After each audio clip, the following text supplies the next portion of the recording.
नमस्कार, स्वागत है आप सभी का आपके अपने YouTube चैनल पॉलिटेक्निक कॉलेज 91 पर।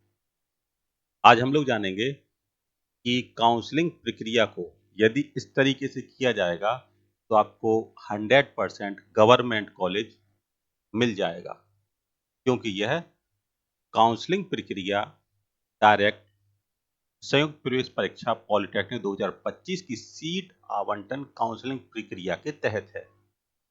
तो आपको, यदि आपने काउंसलिंग कर चुके हैं या करना है, तो एक बार वीडियो जरूर देखिएगा कि क्या-क्या छोटे-छोटे इंस्ट्रक्शन होते हैं जिनकी वजह से आपको गवर्नमेंट कॉलेज मिल जाता है। तो शुरुआत करते हैं सबसे पहले नोटिफिकेशन आपका संयुक्त प्रवेश परीक्षा परिषद उत्तर प्रदेश लखनऊ संयुक्त प्रवेश परीक्षा पॉलिटेक्निक 2025 की सीट आवंटन काउंसलिंग प्रक्रिया। संयुक्त प्रवेश परीक्षा पॉलिटेक्निक 2025 की परीक्षा के परिणाम के आधार पर अभ्यर्थियों को संस्था एवं पाठ्यक्रम का आवंटन उनकी मेरिट, उनके द्वारा दिए गए विकल्पों व आरक्षण के अनुसार ऑनलाइन काउंसलिंग वेबसाइट gcup.admission.nic.in के माध्यम से किया जाएगा। अभ्यर्थी अपनी लॉगिन आईडी, पासवर्ड तथा मोबाइल नंबर को पूरी काउंसलिंग अवधि में क्रियाशील रखें। सभी महत्वपूर्ण सूचनाएं एवं ओटीपी मोबाइल नंबर पर प्रेषित होगी। अभ्यर्थियों की काउंसलिंग संबंधी समस्त ओटीपी, आवंटन पत्र, पासवर्ड, परीक्षा परिणाम इत्यादि सूचनाएं एवं अभिलेख संदेश ऐप पर उपलब्ध रहेंगे। ऐसे अभ्यर्थी जो कि स्मार्टफोन रखते हैं, भारत सरकार के राष्ट्रीय सूचना विज्ञान केंद्र द्वारा विकसित इस ऐप को एंड्रॉयड उपयोगकर्ता, गूगल प्ले स्टोर तथा आईओएस उपयोगकर्ता ऐप स्टोर से डाउनलोड कर प्रयोग कर सकते हैं। छात्रों को यह सलाह दी जाती है कि काउंसलिंग हेतु किए गए निर्देशों की प्रिंट कॉपी लेकर पूरी तरह से निर्देशों का अध्ययन कर लें। प्रवेश पत्र, score card, registration form, seat acceptance शुल्क आपका 3,250 रुपया, जिसमें 3,000 शिक्षण शुल्क में समायोजित किए जाएंगे तथा 250 रुपया काउंसलिंग शुल्क के रूप में देय होंगे। कि रसीद, seat allotment letter, document verification letter एवं एडमिशन लेटर की एक प्रति अपने पास अलग से सदैव सुरक्षित रख लें। अब क्या है निर्देश काउंसलिंग के लिए अभ्यर्थियों हेतु सामान्य निर्देश। पहला निर्देश है, सभी प्रक्रियाएं दिए गए काउंसलिंग शेड्यूल के अनुसार संपादित होंगी। काउंसलिंग शेड्यूल gcup.admission.nic.in पोर्टल पर उपलब्ध होगा। कृपया ध्यान दें कि सीट आवंटन काउंसलिंग की समस्त प्रक्रिया ऑनलाइन संपादित होनी है, अतः विभिन्न प्रक्रियाओं हेतु काउंसलिंग शेड्यूल में निर्धारित तिथि एवं समय का विशेष ध्यान रखा जाए। काउंसलिंग सेकंड निर्देश है, काउंसलिंग प्रक्रिया जिसमें 5 चरणों में ऑनलाइन संपन्न की जाएगी। काउंसलिंग का कोई भी चरण ऑफलाइन नहीं होगा। काउंसलिंग चरणों की संख्या, नियामक संख्या, AICTE, PCI या COA द्वारा निर्धारित अंतिम तिथि के अनुसार घटाई या बढ़ाई जा सकती है। तीसरा निर्देश है आपका, अभ्यर्थी यह सुनिश्चित कर लें कि काउंसलिंग के समय उनके पास न्यूनतम शैक्षणिक अर्हता का प्रमाण पत्र, वैध आरक्षण प्रमाण पत्र एवं आरक्षण उपवर्ग प्रमाण पत्र जैसे कि दिव्यांग हो, सैनिक आश्रित हो, स्वतंत्रता संग्राम सेनानी आश्रित हो जो कि लागू हो, न्यूनतम मूल रूप में उपलब्ध होना चाहिए। डॉक्यूमेंट वेरिफिकेशन में मूल प्रमाण पत्रों की आवश्यकता होगी। काउंसलिंग में सीट एक्सेप्टेंस शुल्क ₹3,250 है, जिसमें से कि ₹3,000 आपके शिक्षण शुल्क में समायोजित हो जाएंगे और ₹250 आपके काउंसलिंग शुल्क के रूप में देय होंगे। रजिस्ट्रेशन के समय अभ्यर्थी द्वारा किसी भी जनपद के एक सहायता केंद्र को डॉक्यूमेंट वेरिफिकेशन के लिए चुना जाएगा। इसका चुनाव अभ्यर्थी अपनी सुविधा अनुसार करे। अभिलेख सत्यापन जिसे कहते हैं डॉक्यूमेंट वेरिफिकेशन के अतिरिक्त अन्य सभी काउंसलिंग संबंधी कार्य अभ्यर्थी कहीं से भी कंप्यूटर, टैब, स्मार्टफोन का उपयोग कर पूर्ण कर सकता है। अभ्यर्थी चॉइस फिलिंग, पूछताछ एवं काउंसलिंग से संबंधित किसी भी अन्य कार्य के लिए प्रदेश के समस्त जनपदों में स्थापित राजकीय एवं अनुदानित सहायता केंद्रों के माध्यम से करा सकते हैं। राज्य अर्हता के संबंध में वेबसाइट पर उपलब्ध विवरण पुस्तिका के पृष्ठ संख्या 4 पर अंकित बिंदु 3 पर दिए गए विवरण को अवश्य पढ़ लें। उत्तर प्रदेश राज्य की अर्हता न रखने वाले अभ्यर्थी चतुर्थ चरण से काउंसलिंग के लिए पात्र होंगे। फिर इसके बाद रजिस्ट्रेशन, विकल्प चयन एवं सीट आवंटन के पश्चात सीट एक्सेप्ट शुल्क ₹3,250 है, जिसमें कि ₹3,000 आपके फीस में जुड़ जाएंगे और ₹250 आपके काउंसलिंग के रूप में देय होंगे। दिए गए विकल्पों यथा net banking, debit, credit card, UPI के माध्यम से जमा करने होंगे। काउंसलिंग की फीस किसी भी दशा में वापस अथवा हस्तांतरित नहीं की जाएगी। कौन सी आपकी? ₹250।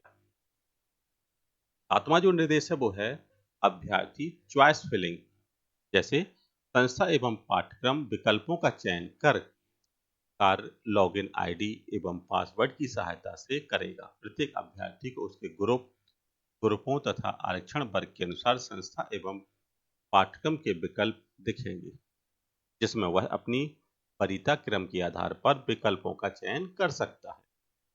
प्रवेश परीक्षा में एक से अधिक ग्रुप में सम्मिलित होने वाले अभ्यर्थी सभी संबंधित ग्रुप के विकल्प अपनी वरीयता के अनुसार भर सकेंगे। चयन का क्रम ऊपर से नीचे की ओर वरीयता के आधार पर माना जाएगा। अभ्यर्थी चुने गए विकल्पों को अपनी वरीयता के अनुसार परिवर्तित कर सकते हैं। विकल्प भरने का कार्य पूर्ण होने के उपरांत अभ्यर्थी द्वारा विकल्पों की सूची को अपने पासवर्ड द्वारा लॉक किया जाएगा।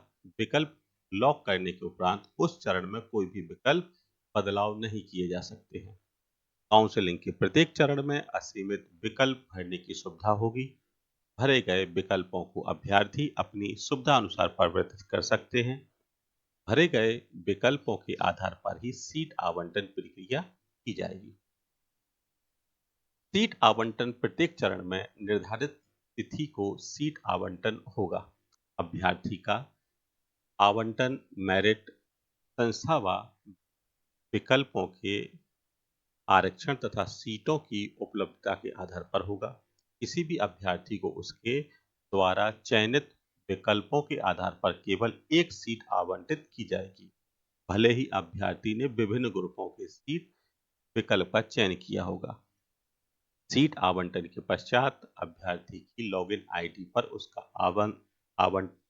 आवंटन पत्र उपलब्ध करा दिया जाएगा। अब समझते हैं कि फ्रीजिंग और फ्लूट क्या होता है। फ्रीजिंग तथा फ्लूट विकल्प का चयन प्रथम एवं द्वितीय चरण में सीट आवंटन प्राप्त होने पर अभ्यर्थी को अपनी लॉगिन से फ्रीज तथा फ्लूट करने का विकल्प चुनना होगा। फ्रीज विकल्प जो विद्यार्थी आवंटित संस्था पाठ्यक्रम में अध्ययन के इच्छुक हैं उन्हें फ्रीज विकल्प का चयन करना होगा। यदि अभ्यर्थी फ्रीज विकल्प चुनता है तो उसे सीट एक्सेप्शन शुल्क ₹3,250 ऑनलाइन माध्यम से जमा करना होगा। जमा शुल्क करने के पश्चात उसे अपने चयनित सहायता केंद्र डॉक्यूमेंट वेरिफिकेशन सेंटर पर जाकर अपने सभी मूल अभिलेखों का सत्यापन करना होगा। अभिलेखों के सत्यापन के तुरंत बाद अभ्यर्थी को आवंटित संस्था में उपस्थित होकर अवशेष प्रवेश शुल्क प्रत्येक चरण हेतु निर्धारित तिथि एवं समय तक जमा करना आवश्यक होगा। अन्यथा की स्थिति में उसको आवंटित सीट निरस्त हो जाएगी और वह तृतीय चरण तक की काउंसलिंग में भाग नहीं ले सकेगा। तृतीय चरण के आवंटन के पश्चात सभी अभ्यर्थी स्वतः फ्रीज हो जाएंगे। फ्लूट सीट आवंटन प्राप्त अभ्यर्थी यदि आवंटित संस्था अथवा पाठ्यक्रम में सुधार के इच्छुक हैं तो ऐसी स्थिति में उन्हें फ्लूट विकल्प का चयन करना होगा। प्रथम एवं द्वितीय चरण की सीट आवंटन के पश्चात यदि अभ्यर्थी फ्लूट का विकल्प चुनकर निर्धारित सीट एक्सेप्ट शुल्क 3250 ऑनलाइन माध्यम से जमा करता है तो वह द्वितीय या तृतीय चरण के लिए आहार्य हो जाएगा। ऐसे अभ्यर्थियों को आवंटित सीट तब तक सुरक्षित रहेगी जब तक कि उसे अन्य सीट आवंटित ना हो जाए। तृतीय चरण में आवंटित सीट स्वतः फ्रीज माना जाएगा तथा आवंटित संस्था पाठ्यक्रम में प्रवेश लेना अनिवार्य होगा, अन्यथा आवंटित सीट निरस्त हो जाएगी एवं जमा की गई सीट एक्सपीडिशन शुल्क राशि भी जब्त कर ली जाएगी। कौन सी? आपकी 3250 रुपये। 10वां निर्देश है कि प्रथम एवं द्वितीय चरण की सीट आवंटन के पश्चात अभ्यर्थी को अपनी लॉगिन से फ्रीज अथवा फ्लूट का विकल्प चुनना अनिवार्य होगा। फ्लूट फ्रीज विकल्प का चयन न करने वाले अथवा विकल्प चयन के पश्चात सीट एक्सेप्ट शुल्क सीट एक्सेप्शन शुल्क 3250 रुपये न जमा करने वाले अथवा फ्रीज विकल्प का चयन करने के उपरांत अभिलेख सत्यापन न कराने वाले अभ्यर्थी काउंसलिंग के तृतीय चरण के लिए प्रक्रिया से बाहर हो जाएंगे और तृतीय चरण में सीट आवंटन के पश्चात सभी अभ्यर्थी फ्रीज माने। चौथा निर्देश है चतुर्थ चरण में सीट आवंटन पाने वाले अभ्यर्थियों के लिए फ्रीज तथा फ्लूट का विकल्प उपलब्ध होगा तथा अन्य प्रक्रियाएं बिंदु संख्या 11 के अनुसार ही की जाएंगी।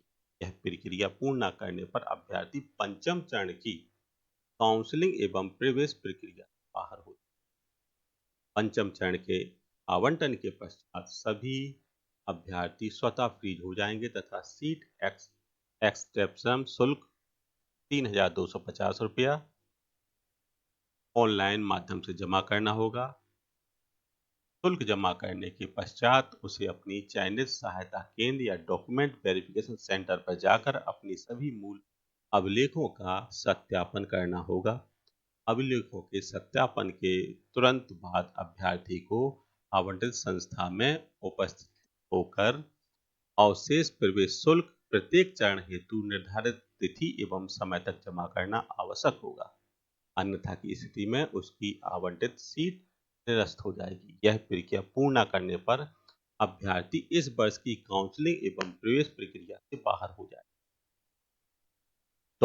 डॉक्यूमेंट वेरिफिकेशन प्रथम चरण से पंचम चरण तक अभ्यर्थियों को सीट आवंटन के पश्चात अभिलेखों के सत्यापन के लिए उसके द्वारा प्रदेश में स्थापित किसी भी सहायता केंद्र पर निर्धारित अवधि में स्वतः मूल अभिलेखों तथा इसकी स्वतः प्रमाणित छायाप्रति तथा 2 फोटो के साथ उपस्थित होना पड़ेगा। मतलब आपके जितने भी डॉक्यूमेंट हैं उन सभी की फोटोकॉपी और आपके द्वारा अटेस्टेड होनी चाहिए और साथ ही 2 फोटोग्राफ भी आपके पास होने चाहिए। एक से अधिक ग्रुप में आवेदन करने वाले अभ्यर्थी सभी संबंधित ग्रुप के न्यूनतम आहारता संबंधी अभिलेख प्रस्तुत करेंगे। अभिलेख सत्यापन के समय जिस ग्रुप की न्यूनतम आहारता संबंधी अभिलेख प्रस्तुत नहीं किए जाएंगे उस ग्रुप की सीटों हेतु अभ्यर्थी को अनर्ह माना जाएगा। अगले समस्त चरणों में अभ्यर्थियों को ऐसी सीट ग्रुप की सीटें प्रदर्शित नहीं की जाए। डॉक्यूमेंट वेरिफिकेशन के समय यदि अभ्यर्थी के प्रमाण पत्र में कमी पाई जाती है तो निम्न प्रकार के नियम के अनुसार सहायता केंद्र प्रभारी काउंसलर द्वारा निर्णय लिए जाएंगे। नंबर 1, यदि कमी इस प्रकार की है कि इसका निराकरण संभव नहीं हो। यथा अभ्यर्थी न्यूनतम शैक्षणिक अर्हता नहीं रखता है, अभ्यर्थी की आयु, दिनांक 1/7/2025 को 14 वर्ष से कम है तो अभ्यर्थी को आवंटित सीट निरस्त हो जाएगी तथा संपूर्ण काउंसलिंग प्रक्रिया से इस वर्ष के लिए बाहर कर दिया जाएगा।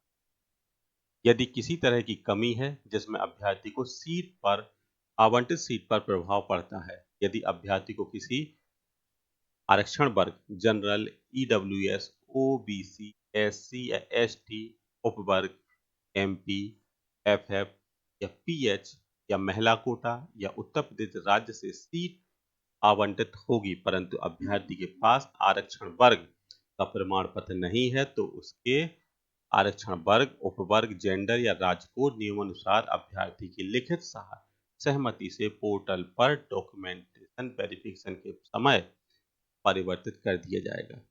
ऐसे अभ्यर्थी अगले चरण की काउंसलिंग के लिए पात्र होंगे परंतु अभ्यर्थी का आवंटन उस चरण में निरस्त कर दिया जाएगा तथा उसे अगले चरण में बदल दिया जाएगा। सामान्य वर्ग से आरक्षण वर्ग में परिवर्तित नहीं हो सकता है। अनारक्षित उपवर्ग से आरक्षित उपवर्ग में परिवर्तित नहीं हो सकता है। अभ्यर्थी के जेंडर में भी कोई परिवर्तन नहीं किया जाएगा। अन्य राज्य से उत्तर प्रदेश राज्य में परिवर्तन नहीं हो सके। उत्तर प्रदेश राज्य से अन्य राज्य में परिवर्तन किए जाने पर अभ्यर्थी काउंसलिंग के पहले, दूसरे और तीसरे चरण से बाहर हो जाएगा परंतु चौथे चरण से पुनः आहार्य हो जाएगा। प्रवेश शुल्क 3,250 रुपया है आपका कौन सा सीट अलॉटमेंट और 250 रुपया आपका काउंसलिंग फीस। यदि किसी संस्था द्वारा सक्षम स्तर से निर्धारित शुल्क के अतिरिक्त किसी धनराशि की मांग की जाती है तो अभ्यर्थी प्रत्येक जनपद के राजकीय एवं अनुदानित पॉलिटेक्निक संस्था में स्थापित सहायता केंद्र एवं संयुक्त प्रवेश परीक्षा के लखनऊ स्थित कार्यालय में उपस्थित होकर अधिक शुल्क की मांग करने वाली संस्था की लिखित शिकायत करते हुए उस संस्था में प्रवेश हेतु निर्धारित शुल्क जमा कर प्रवेश ले सकता है। प्रोविजनल एडमिशन लेटर शुल्क जमा करने के उपरांत अपना प्रोविजनल एडमिशन लेटर डाउनलोड कर अपने पास सुरक्षित रखेंगे। अभ्यर्थियों का ऑनलाइन प्रवेश पूर्णतः अस्थायी है। प्रवेश संस्था में अभ्यर्थी निर्धारित अंतिम तिथि से पूर्व उपस्थित होंगे। संस्था में मूल अभिलेखों की पुनः जांच होगी। यदि कोई अभ्यर्थी अपात्र पाया जाता है तो संस्था में उसका प्रवेश निरस्त कर दिया जाएगा। अभ्यर्थी के द्वारा प्रवेश शुल्क, बीमा शुल्क, छात्रावास शुल्क तथा अन्य शुल्क जमा करना होगा। विड्रॉल फॉर्म काउंसलिंग प्रोसीजर यदि कोई अभ्यर्थी 25-26 में प्रवेश लेने का इच्छुक है तो अभ्यर्थी काउंसलिंग के अंतिम चरण से पूर्व के चरण तक आवंटित सीट को खाली करते हुए जमा किए गए 3,000 रुपया वापस ले सकता है। इस प्रक्रिया का विकल्प चयन करने के उपरांत अभ्यर्थी इस शैक्षणिक सत्र में सभी पाठ्यक्रम ग्रुपों में प्रवेश लेने से पूर्णतः वंचित होगा एवं किसी भी दशा में काउंसलिंग प्रक्रिया में पुनः सम्मिलित नहीं हो सकेगा। अतः उचित होगा कि अभ्यर्थी इस विकल्प के चयन से पूर्व भली भांति विचार करते हुए निर्णय ले। शुल्क की वापसी अभ्यर्थी अभिभावक के बैंक खाते में ही की जाएगी। अन्य किसी खाते में शुल्क वापसी का प्रक्रिया संभव नहीं है। इस प्रक्रिया हेतु अभ्यर्थी अपने लॉगिन से लिंक पर जाकर अपना स्वयं अभिभावक का बैंक विवरण यथा खाता संख्या, IFS कोड, बैंक एवं शाखा नाम भरेगा और जमा किए गए संपूर्ण शुल्क की वापसी इसी बैंक खाते में की जाएगी। शुल्क वापसी की प्रक्रिया 2025 की काउंसलिंग प्रक्रिया की समाप्ति के पश्चात की जाएगी। अभ्यर्थी हेतु विशेष निर्देश। सीट आवंटन के पश्चात यदि अभ्यर्थी सीट एक्सपेक्टेशन शुल्क 3,250 रुपया का समय नहीं जमा करता है तो आवंटित सीट कर दी जाएगी। अतः अभ्यर्थी को यह विशेष निर्देश दिया जाता है कि वह विकल्प सावधानी पूर्वक भरे और निर्धारित समय पर अभिलेख सत्यापित करवा ले तथा आवंटित संस्था में उपस्थित होकर अवशेष प्रवेश शुल्क जमा कर प्रवेश का समय पूर्ण कर ले। प्रथम से तृतीय चरण की काउंसलिंग प्रक्रिया। प्रथम चरण से तृतीय चरण की काउंसलिंग प्रक्रिया के लिए केवल उत्तर प्रदेश की अर्हता रखने वाले संयुक्त प्रवेश परीक्षा 2025 उत्तीर्ण अभ्यर्थी ही पात्र हो। चतुर्थ चरण एवं पंचम चरण की काउंसलिंग प्रक्रिया केवल संयुक्त प्रवेश परीक्षा 2025 तृतीय चरण तक जिनका प्रवेश ना हुआ हो अथवा उत्तर प्रदेश राज्य के बाहर के सभी विद्यार्थी जो प्रवेश परीक्षा में सम्मिलित हैं पात्र होंगे। इन दोनों चरणों में अभ्यर्थी सीमित विकल्प भर सकते हैं। अभ्यर्थी को सीट आवंटन के पश्चात निर्धारित शुल्क जमा कर अभिलेख सत्यापन कार्य पूर्ण करना अनिवार्य है। और ये यदि आपने इस तरीके से, तो कई बार ऐसा होता है ना कि बच्चों का काउंसलिंग रहती है, सेम नंबर आ जाते हैं, सेम एज होती है, तो इसमें बहुत सारे पॉइंट हैं जो आपको बता दिए गए हैं। उन्हीं पॉइंट के अकॉर्डिंग ही बच्चे का सिलेक्शन किया जाता है। तो आशा करते हैं कि आपको काउंसलिंग प्रक्रिया A to Z समझ में आ गई होगी। वीडियो को लाइक कीजिएगा, चैनल को सब्सक्राइब कीजिएगा और साथ ही अपने दोस्तों के साथ वीडियो को शेयर कीजिएगा। तो मिलते हैं नेक्स्ट वीडियो में। धन्यवाद।